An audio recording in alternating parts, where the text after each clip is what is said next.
Bonjour à tous, donc petite vidéo, juste pour vous montrer, voilà, en fait c'est une récupération de fichiers sur un MacBook Air. Donc en gros c'est un MacBook Air sous macOS forcément.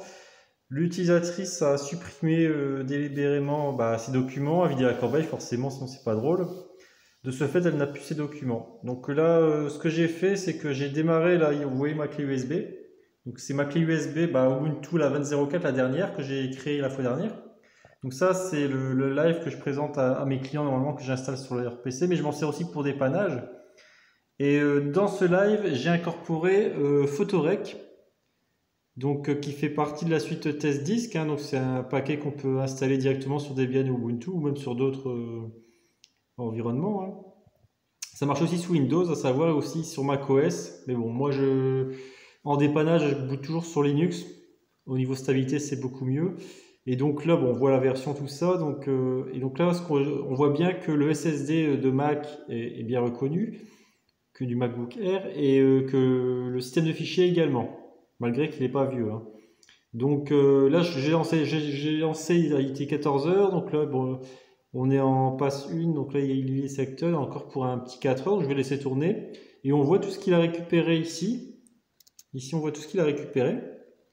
Donc il y a du JPEG machin. Alors il y a bien sûr des extensions que j'ai pas conservées. Donc ce qui est intéressant, c'est que TestDisk en fait, intéressant non, parce que je vais vous montrer. Donc là j'ai mon disque dur externe relié, et toutes les données vont dans le disque dur forcément. Donc là je vais vous cadrer le truc. Donc là j'ouvre le disque dur externe. Voilà. Et on voit tous des récup dir. Donc tous les récup dir, c'est les répertoires où ils stockent les données. Donc pas par attribut, tout est mélangé. Donc en fait, il fait pas par extension qu'il ramasse et puis il met tout dans des récup dir. Au bout d'un certain moment, il en crée un deuxième et tout est mélangé. Mais là-dessus, en fait, je me suis créé un script, du bash tout simple, en un .sh, qui va récupérer les extensions les plus courantes, donc tout ce qui est bureautique, tout ce qui est image, tout ce qui est vidéo, tout ce qui est MP3, et en fait va créer des dossiers par type de fichier et tout mettre à l'intérieur. Donc ça sera l'objet d'une seconde vidéo là-dessus, parce que là on a encore un petit temps, on a encore un petit 5 heures et encore voire plus, je vais laisser tourner toute la nuit. Donc demain matin on pourra faire ça. Et en fait ce petit script qui trie tous les petits fichiers dans des dossiers par extension que je vais rendre ensuite à l'utilisatrice.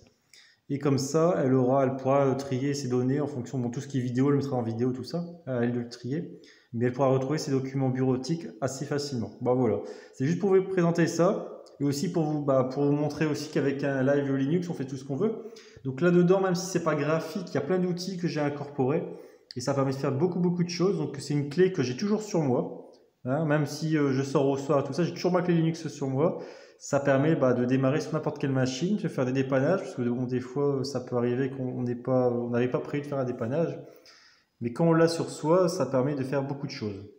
Même pour tester une machine, genre une machine qui n'a plus de microphone, on va plugger la clé, on va démarrer dessus, on va pouvoir tester le son, des choses comme ça.